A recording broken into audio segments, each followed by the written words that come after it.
Hi hello this is Shaila welcome back to vibrant. Big boss హౌస్లో కొత్త టీంలు ఏర్పడిన విషయం తెలిసిందే. ఇప్పటికే నిఖిల్ శక్తి టీం చీఫ్గా కొనసాగుతున్నారు. మరోవైపు కాంతారా టీంకి సీత కొత్త చీఫ్ అయింది. ఇక ఈ రోజు ఎపిసోడ్లో కంటెస్టెంట్లు అందరికీ ఎవరు ఏ టీంలో ఉండాలో సెలెక్ట్ చేసుకునే అవకాశం ఇచ్చాడు బిగ్ బాస్. అనంతరం హౌస్లో 3 టాస్కులు కూడా జరిగాయి. అయితే ఈ టాస్కుల్లో మణికంఠను పక్కన కూర్చోబెట్టేశారు. ఈ రోజు మాత్రమే కాకుండా ఈ వారం అంతే ఇలానే మణికంఠ పక్కన ఉంటాలట.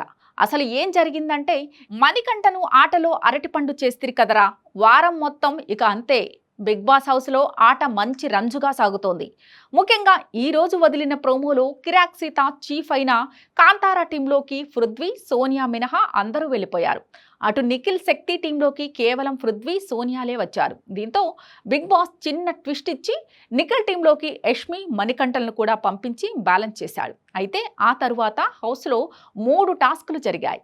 మరి ఇందులో ఎవరు గెలిచారు ఏంటి అనే విషయాలు చూద్దాం.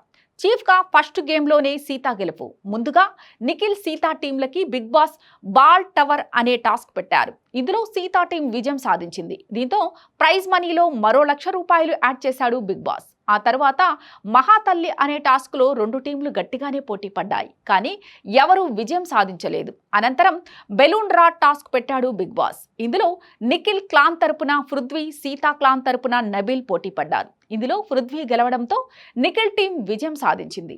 ఇలా జరిగిన 3 టాస్కుల్లో చెరొకటి గెలిచి 2 క్లాన్లను దెబ్బగా ఆడుతున్నాయి. మొదటి టాస్క్ ఓడిపోవడంతో నిఖిల్ను తన క్లాన్ నుంచి ఒక సభ్యుడిని తీసేయాలంటూ బిగ్ బాస్ చెప్పాడు. దీంతో అందరూ ఆలోచించుకొని మణికంఠను పక్కన కూర్చోబెట్టేశారు. అయితే ఇది కేవలం తరువాతి టాస్క్ వరకే కాదు, ఈ వారం మొత్తం మణికంఠ నిఖిల్ క్లాన్కి దూరంగా ఉండాలి. అలానే హౌస్లో ఏ టాస్క్లోనూ పార్టిసిపేట్ చేయకూడదు. ఇలా మొత్తానికి అందరూ కూడబలుకొని మణికంఠను పక్కన కూర్చోబెట్టేశారు. ముఖ్యంగా యష్మి, పృథ్వీ అస్తమానం మణికంఠ ఫిజికల్గా వీక్ అంటూ కామెంట్లు చేస్తున్న సంగతి తెలిసిందే. ఇప్పుడు అదే చెప్పి టాస్కుల నుంచి మణికంఠను కూర్చోబెట్టేశారు. అసలే ఈ వారం నామినేషన్లో మణికంఠ ఉన్నాడు.